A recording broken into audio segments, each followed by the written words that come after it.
Start.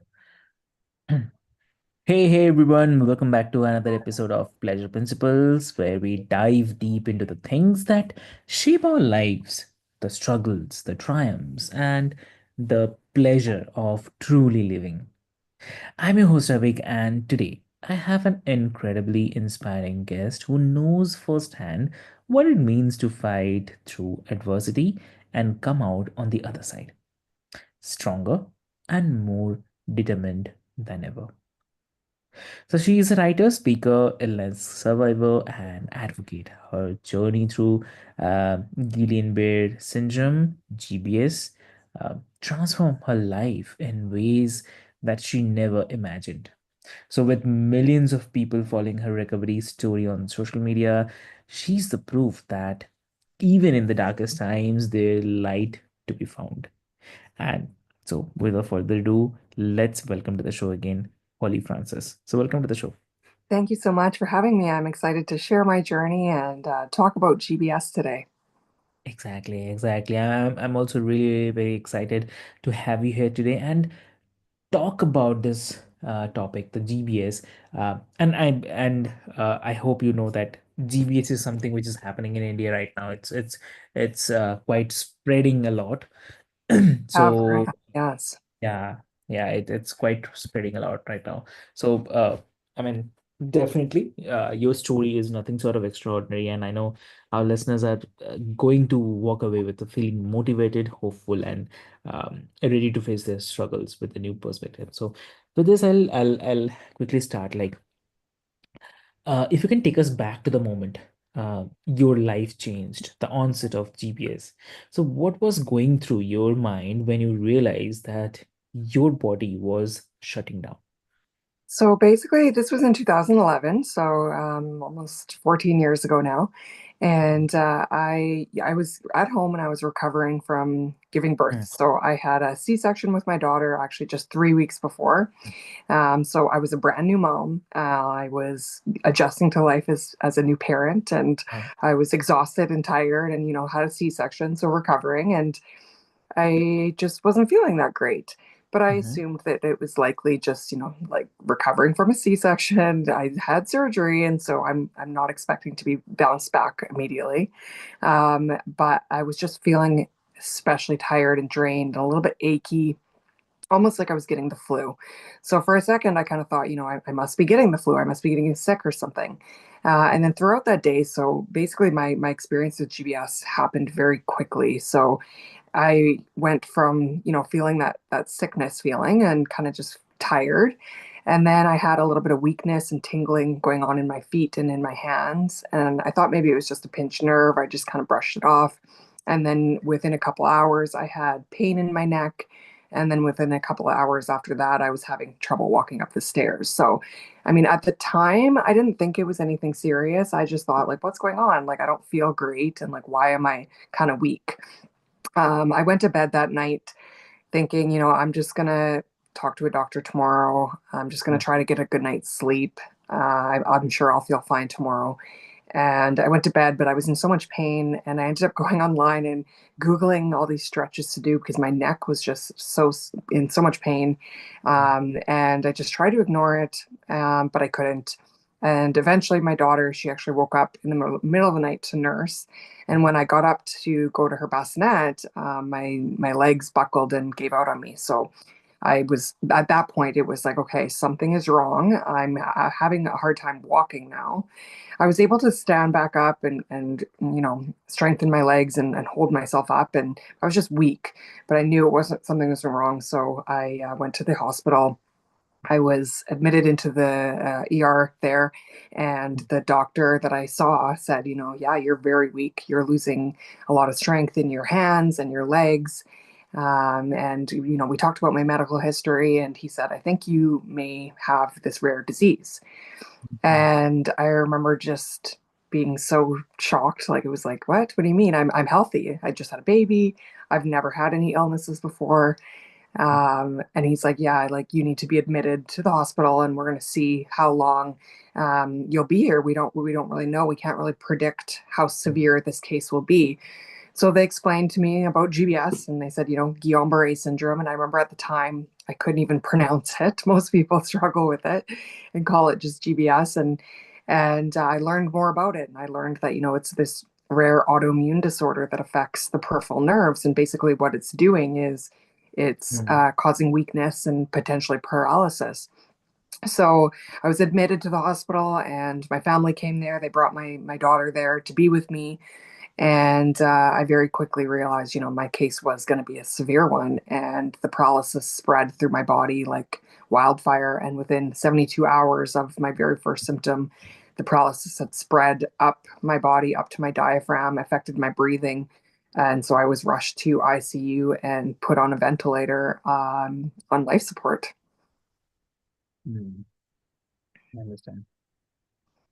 So, okay, and one more thing is like, how did you mentally process such an intense experience, especially right after giving the birth? Yeah, so I mean for at first for a really long time Mhm. I was just so out of it. I was heavily medicated, but I was aware of my surroundings. I knew what was happening. I knew that, I went from being healthy to now on life support, feeling like I was on my deathbed and I didn't really believe that I was going to make it out of there. I felt like it was truly the end. Um, and my family's all there with me and my daughter and I was just so angry and broken for such a long time, just feeling like, how could this happen to me? How could this happen to me so soon after the birth of my daughter when I had never even got a chance to do anything with her yet? I live in Canada, so it's like it was freezing cold at the time. I hadn't even really gone out of the house with her yet. I hadn't taken her for a walk. I hadn't introduced her to friends. So there was just so much pain and emotional frustration about what I was going through and just this feeling of hopelessness that I don't think I'm ever going to be able to get out of here. I was in so much pain. I was on heavy medications, so I was very nauseous. I was vomiting a lot. I was on heavy narcotics that affected my ability to really understand what was going on, but still coherent. So it was just kind of all over the place. But slowly over time, I started to get a little bit better, but for a very long time, I was just in such a dark place, not believing that I was ever going to get out of there. Understood. Understood. Yeah. So, I mean, I have to say, like, it's definitely one thing to battle a serious illness, but to do it while stepping into motherhood is another level of resilience. So, I can imagine, like, there were moments of fear, but also moments of realization about your own strength. So, Absolutely. yeah, yeah. Yeah. And Go you're saying ahead. something. Please, please, please. You're saying something. Oh yeah, no, I was just gonna say, yeah, it was almost like bittersweet because on one hand, it was so devastating that I was a brand new mom and I couldn't breastfeed, so I had to stop breastfeeding because of the medications I was on. They were putting her on my bed every day to make sure that we stayed connected and it was Mhm. heartbreaking. It literally just tore me apart to know that she was there and that I couldn't reach out and touch her, that I couldn't hold her, I couldn't kiss her, I couldn't even speak, so I couldn't say words to her. And that was so heartbreaking. So it made it 10 times worse. But on the other hand, it motivated me so much because I knew that, I want to get back to her and I want to be a mom. And so when the doctors are saying, like, you know what, GBS is an acute disorder and eventually you are going to get better and you just need to work through this really difficult time. Eventually your body will start to regain strength and you'll regain the ability to breathe, you'll regain the ability to move your body again, and then you'll get out of here.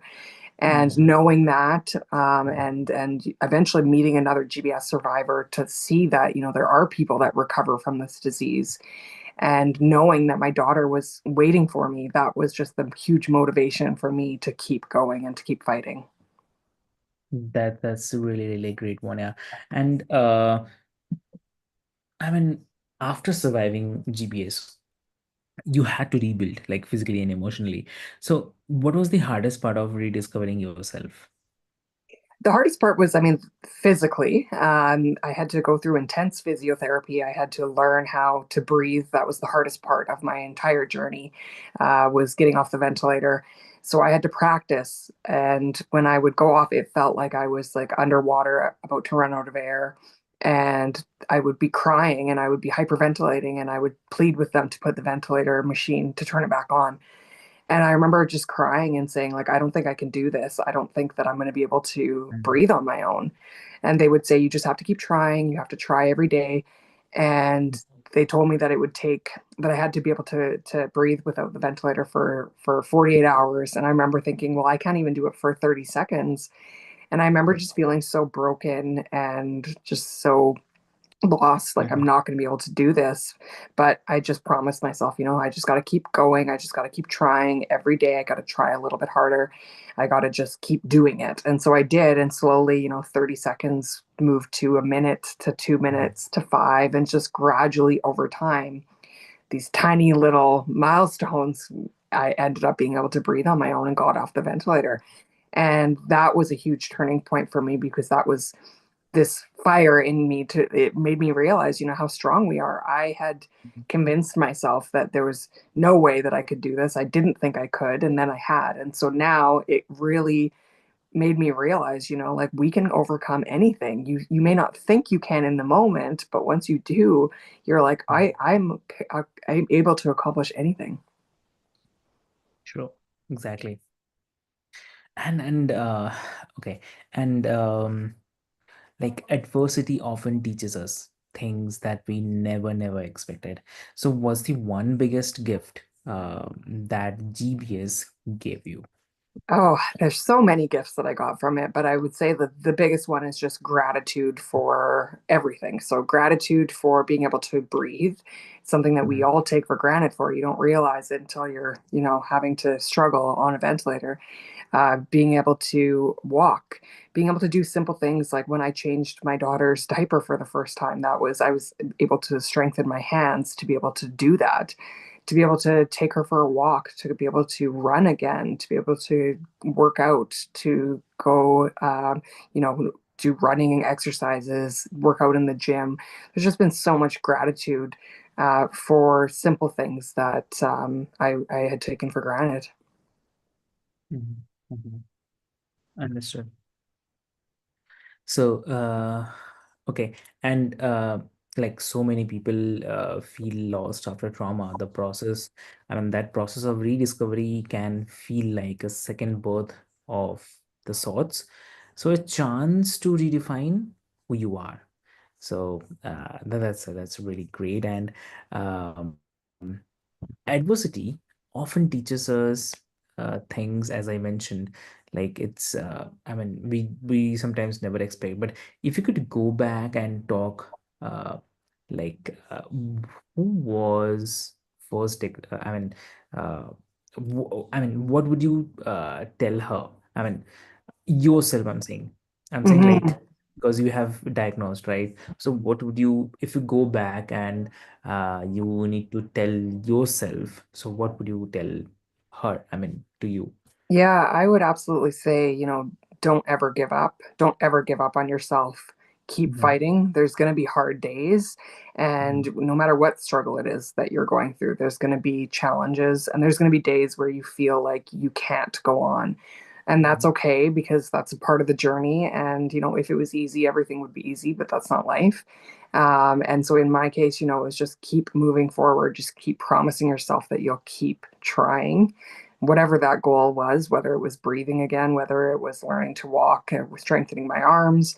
It was just, keep moving forward, keep trying, and just, not ever giving up. There were multiple times throughout my journey that I wanted to give up. But I had met a GBS survivor who he actually brought me this sign in ICU, and it was a quote that he put on my wall, and it said, "Courage doesn't always roar. Sometimes it's the quiet voice at day's end saying, 'I will try again tomorrow.'" And that's just such a profound quote to me that it's like, you know what, you don't always have to feel strong when you're overcoming adversity, when you're going through adversity. You can feel weak, you can feel powerless, but you just have to keep promising yourself that you'll try again tomorrow. And you can do that with tears in your eyes. You don't need to feel like this powerful person. You just got to keep moving forward. Mhm. Understood. Understood. That's great. Great. So, also like I have to say this, that uh if I talk about the power of sharing a story, so your social media presence after GBS has inspired millions. So when did you realize that sharing your journey could change other people's lives? Well, it started with, as soon as I got out of the hospital and realized, like I just overcame this and I got back to my life. It took some years of intense physiotherapy before I was, considered back to normal, back to my old self kind of thing. And it was just like, okay, I went from being in ICU, paralyzed. I was in ICU for almost 3 months. I was in the hospital for almost five and then recovered. And it was like, okay, at the time, I didn't think I was going to ever get out of there. I didn't think I was ever going to get back to my life, and now I did. And I want to show others that if they ever are find themselves in the same situation where they're in ICU or they're dealing with GBS or their family member is dealing with GBS, I want to show them my story and I want to share my story so that they see, like, you know what, I was in there and I recovered, and just give other people hope. And I had all my hospital videos that my mom had taken for me when I was hospitalized. She had wanted to kind of just keep everything together and wanted to document so I could see my progression. And so I put them all together and I put out a YouTube video of my journey, and it went viral. I ended up writing a book about my journey and publishing it, and it's just been amazing to see the response to it, to see how it's been able to impact people that have gone through GBS, help family members understand it, as well as educate even doctors and nurses that are dealing with the disorder to understand that patient perspective. So it's been amazing, and it's definitely changed my life for the better. That's amazing. That's really amazing. Great. And also, like, you wear many hats, like writer, speaker, advocate, mom, fitness enthusiast. So how do you balance all these roles while still taking care of yourself? Yeah, I think it's a fine line. It's been tough, and I've had to Yeah. struggle over the years. I've been left with some residuals from GBS, Yeah. including like fatigue and nerve pain. And so it's just, yeah, finding out like what really are your passions? What are you passionate about? What sort of things really fill your cup? And making time for them, and trying not to push too hard, trying not to take on too much all at Mhm. once, and setting boundaries and just knowing, what sort of things do I have time for? What sort of things do I want to make time for? Mhm. Understood. Got it. Got it. Lovely. That's really, really lovely. And also, before we wrap, what advice do you have for someone who wants to use fitness as a tool for healing but feels stuck or discouraged? Yeah, so I would recommend, just start slow. You don't need to just jump in and just go into like this huge fitness activity. You don't need to go from 0 to 100. You don't need to go from never working out to working out 5, 6 days a week. Mm. You can just start slow. So even if you just start with something simple, walking is a great way to just get into exercise, and just doing that like 2 to 3 days a week at first. And then, you can pick some small exercise that you just slowly start Mm. incorporating. Even 2 to 3 days a week is better than nothing. But a lot of people think that they just have to like jump all in. So I always just say start slow.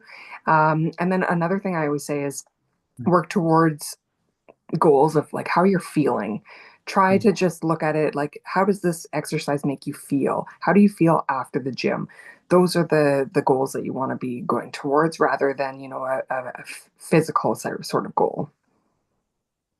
That's amazing. That's really amazing.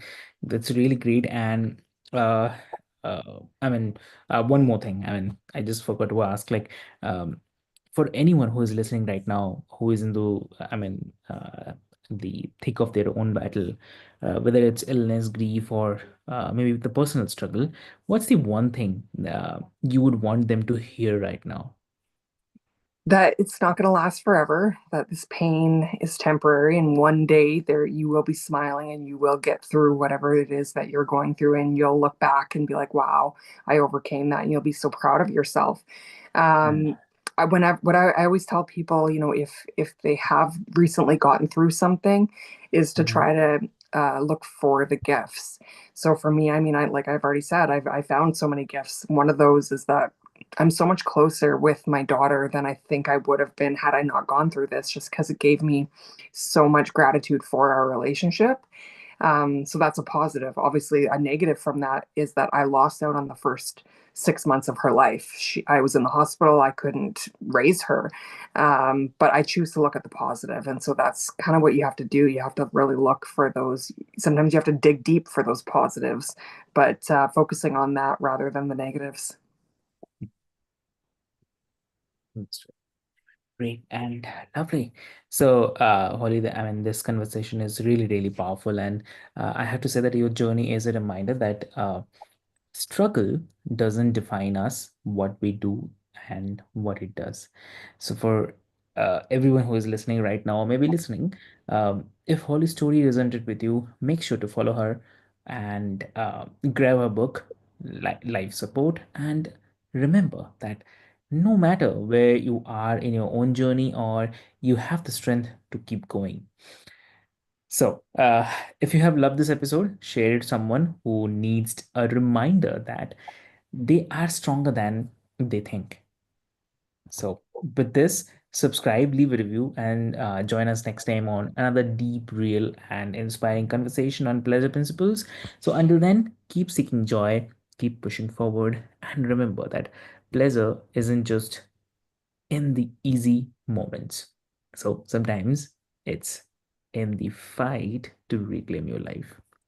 So, with this, thank you so much. Thank you so much for having me.